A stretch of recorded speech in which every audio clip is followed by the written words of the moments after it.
क्या आप जानते हैं, एक बार ऐसा हुआ था जब भगवान कृष्ण का सबसे शक्तिशाली अस्त्र सुदर्शन चक्र सिर्फ एक भक्त के सामने नतमस्तक हो गया था। आइए सुनते हैं ये अद्भुत कथा। द्वारका, समुद्र किनारे बसी भगवान कृष्ण की दिव्य नगरी। उसके भव्य द्वार की रक्षा करता था एक अद्भुत और तेजस्वी अस्त्र, सुदर्शन चक्र। उसकी गति इतनी तेज थी कि देवता भी उसे देखकर चकित रह जाते थे। धीरे धीरे अपनी शक्ति पर उसे गर्व होने लगा। उसे लगता था, जब तक मैं यहां हूं, कोई भी इस द्वार से अंदर नहीं जा सकता। लेकिन उसी दिन एक ऐसा अतिथि आने वाला था जो उसके इस घमंड को हमेशा के लिए समाप्त कर देगा। और अगले ही क्षण आसमान से छलांग लगाते हुए पहुंचे प्रभु राम के परम भक्त हनुमान। जय श्री राम! अपने प्रभु के दर्शन करने द्वारका आए थे। जैसे ही वे द्वार के पास पहुंचे, सुदर्शन चक्र तेजी से घूमता हुआ उनके सामने आकर रुक गया।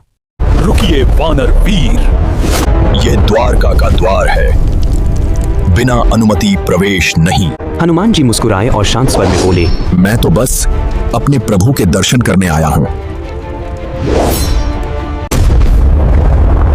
चक्र फिर बोला, नियम सबके लिए समान है। हनुमान जी हल्के से हंसे और बोले, भक्त को प्रभु से मिलने से भी रोकोगे? सुदर्शन चक्र और तेजी से घूमने लगा। उसकी आवाज और कठोर हो गई, अगर आगे बढ़े तो शक्ति दिखानी पड़ेगी। तो ठीक है मित्र, आओ थोड़ी लीला हो जाए। अगले ही क्षण सुदर्शन चक्र बिजली की तरह उनकी ओर बढ़ा, लेकिन हनुमान जी की गति उससे भी तेज थी। हनुमान जी ने झट से हाथ बढ़ाया और सुदर्शन चक्र को पकड़ लिया। फिर मुस्कुराते हुए बोले, इतनी जल्दी क्या है मित्र? और देखते ही देखते उन्होंने सुदर्शन चक्र को अपने मुख में रख लिया।